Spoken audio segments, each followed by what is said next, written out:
Thousands of federal employees are being laid off right now.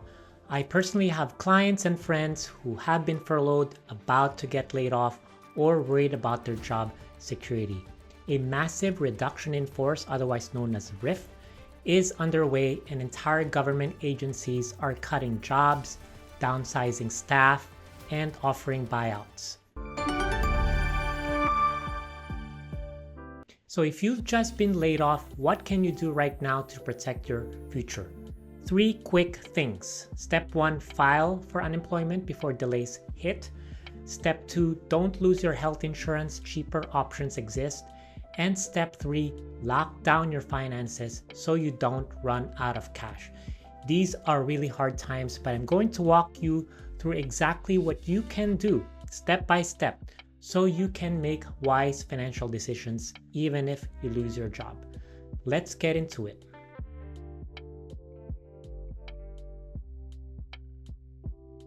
A reduction in force, or RIF, happens when the federal government eliminates jobs due to budget cuts, agency restructuring, or policy changes. In early 2025, President Trump signed an executive order limiting federal hiring. Only 1 new hire for every employees who leave. Under the leadership of Elon Musk at the Department of Government Efficiencies, agencies have been told to scale back staffing and reduce spending. The result? Mass firings across federal agencies. So if you're affected, what should you do next?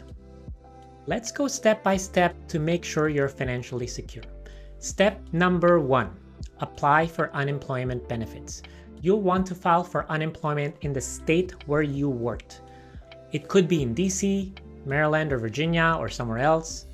One pro tip for you: when you apply, make sure to check the box to withhold 10% for taxes, otherwise you could get a nasty bill next year. Step number 2, get health insurance ASAP. Make sure you don't lose coverage. Losing your job means losing your federal health benefits, but you have 2 main options. Number 1 is COBRA, where you get to keep your current plan. Often it's quite expensive. And the second one is using the Affordable Care Act plans, otherwise known as Obamacare. Usually they are cheaper, especially if you earn below a certain income threshold, because they do offer subsidized health insurance plans. Go to healthcare.gov to compare plans and avoid a gap in coverage. Step number 3, check for financial assistance programs. If you end up struggling financially, you might qualify for SNAP. This is the government food assistance programs. It can help with grocery costs. They do have certain income and asset requirements. Check out your state-run rental assistance programs like Section 8. You can also call up your utility company to see if they can help cover your heating and cooling costs. Some of them do give utility assistance. With uncertainty ahead, your finances need to be airtight. Here are 3 things you can do.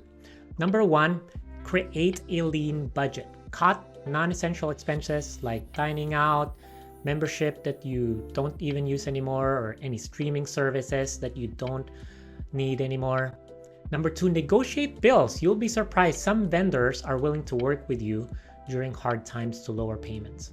Number 3, calculate your emergency fund. Once you have a budget and know how much you might need to spend each month, look at your bank account and determine how many months of expenses your emergency fund can cover, just so you have it at the back of your head.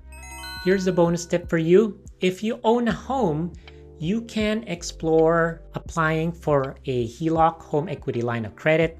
This could give you an additional financial cushion. Interest will be lower than just racking up your credit card. Do be careful though, borrowing too much could put your home at risk. If you're a federal employee, your retirement benefits are a big part of your compensation. Here's what to watch out for. Your first pension: if you're close to retirement, you may qualify for immediate or deferred benefits. TSP withdrawals: this is your 401k or Thrift Savings Plan. If you take out money, if you're thinking about that, just keep in mind you most likely will end up paying federal and state taxes on that withdrawal, plus a 10% penalty if you're under 59.5, unless you qualify for the rule of 55. Before touching your retirement savings, check with a federal benefits expert to avoid making a costly mistake. Getting laid off is stressful, but it could also be a fresh start. I know it's easier said than done. If you're looking for work, you can think about these 3 strategies. One is use ChatGPT to spruce up your resume. I heard it's really good about that.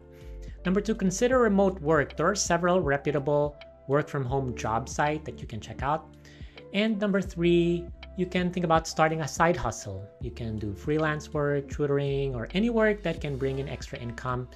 You may want to create a profile in Upwork or Fiverr or platforms like that. Even if you find another job, having multiple streams of income can protect you from future layoffs. I know this is a tough time, but remember, you are not alone.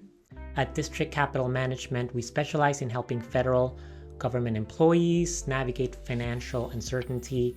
You're welcome to contact us if you need help with emergency budgeting or optimizing your TSP or retirement benefits, or making strategic financial and tax decisions.